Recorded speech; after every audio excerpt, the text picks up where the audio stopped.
Episode की starting में हम देखते हैं कि नारायण महादेव को दुखी देखकर उनसे पूछ रहे होते हैं कि महादेव आखिर क्या हुआ है। फिर महादेव नारायण को पूरी स्थिति बताते हैं कि किस तरीके से उनके चलते ये पूरी ही जगह अब बंजर बनने वाली है, ये पूरी ही जगह अब जल रही है। उसी समय एक बूढ़ी महिला वहाँ पर आती है जो कि पूछ रही होती है कि किसने इस वन को तबाह कर दिया, कौन है इस पाप का भागीदार। वह पूछती है कि कौन हो तुम सब और क्यों किया तुमने ये हंसते खेलते वन का वध। महादेव ये सारी स्थिति अपने सर पे ले लेते हैं और अपने आप को इस पाप का भागीदार बना लेते हैं। वह बूढ़ी औरत कहती है कि तुम पापी हो, इसीलिए मैं तुम सबको श्राप देती हूँ कि जो भी यहाँ पे मौजूद है उन सब का शरीर धीरे धीरे करके क्षय होता जाएगा इन पापों से, यानी उनका शरीर जलता जाएगा। फिर हम देखते हैं कि वहाँ के निवासी कहते हैं कि माता आपने किसको श्राप दे दिया। ये स्वयं महादेव, नारायण और बाकी देवतागण है। और ये सुनकर ही वह बूढ़ी औरत महादेव के पास जाती है और उनसे माफी मांगने लगती है। कहती है कि महादेव मैं आपको पहचान नहीं पाई, जिनकी मैंने जीवन भर पूजा करी, आराधना करी, मैं उनको ही क्रोध में श्राप दे बैठी। वह कहती है कि मैं चाह कर भी अपना श्राप पुनः नहीं ले सकती, मुझे क्षमा कर दीजिए महादेव। फिर हम देखते हैं कि धीरे धीरे करके वहाँ पे मौजूद सभी देवता गण के शरीर जलने लगते हैं। जब सभी महादेव से पूछ रहे होते हैं कि महादेव हम इस श्राप का प्रायश्चित कैसे करें, तो महादेव जवाब देते हैं कुंभ। प्रयागराज में हो रहा है महाकुंभ, क्योंकि समुद्र मंथन के समय जब असुर अमृत लेके भागे थे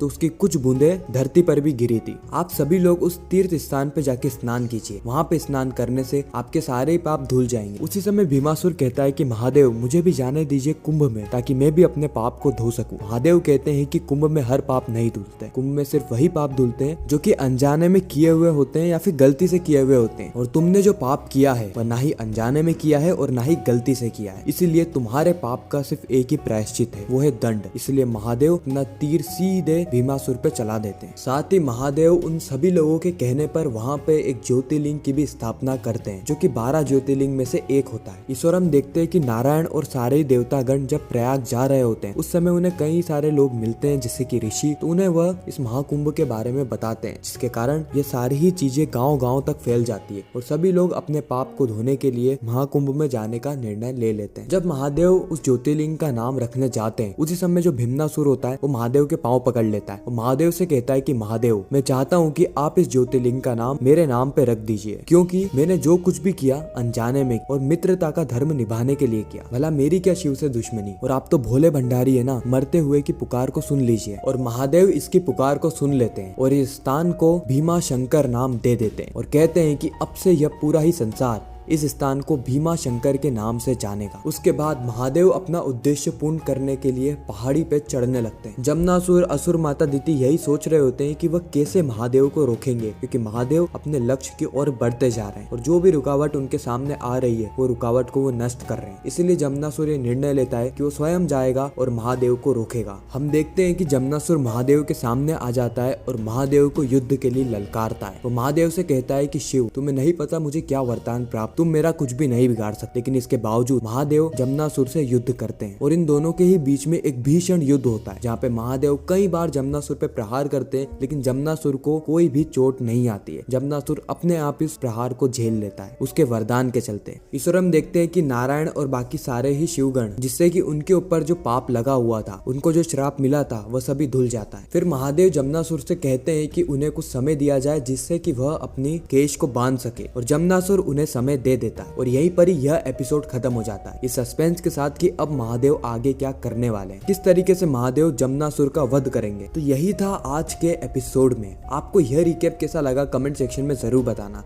अगर आप ऐसी ही और वीडियोस देखना चाहते हैं तो भी कमेंट करना। मैं मिलता हूँ आप सभी से किसी नेक्स्ट इंटरेस्टिंग वीडियो में। जब तक के लिए good bye and Har Har Mahadev.